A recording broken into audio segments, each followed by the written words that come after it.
ధనుంజయ రెడ్డి గారు ఇద్దరు కూడా ఆఫీసులోనే అరెస్ట్ అయ్యారు.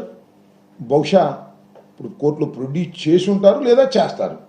గవర్నమెంట్ హాస్పిటల్కి వెళ్ళి నేను ప్రెస్ మీట్కి వచ్చే ముందు నాకు తెలిసిన సమాచారం ఏంటంటే మెడికల్ ఎగ్జామినేషన్ చేస్తున్నారు. వాళ్ళు నిన్న 7:30కి అరెస్ట్ చేసినట్టు చూపించారు కాబట్టి 7:30 లోపు మళ్ళా ఏసీబీ కోర్టులో వాళ్ళని ప్రొడ్యూస్ చేస్తారు. ఏసీబీ కోర్టులో ప్రొడ్యూస్ చేసిన తర్వాత వాళ్ళు రిమాండ్కి పంపించేటటువంటి పరిస్థితి ఉంటుంది. We can face it. మేమేమి చంద్రబాబు నాయుడు గారు అనుకుంటున్నారేమో, లేకపోతే లోకేష్ అనుకుంటున్నారేమో. జగన్మోహన్ రెడ్డి గారు చుట్టూ ఉన్నటువంటి వ్యక్తుల్ని, రాజకీయ నాయకుల్ని లేదా పొలిటికల్ అసోసియేట్స్ని కేసులు పెట్టి అరెస్ట్ చేసేస్తే బెదిరిపోతాం అనుకుంటున్నారేమో. బెదర్రని మనం చేస్తున్నాం. స్ట్రాంగ్ అవుతాం, మరింతగా స్ట్రాంగ్ అవుతాం.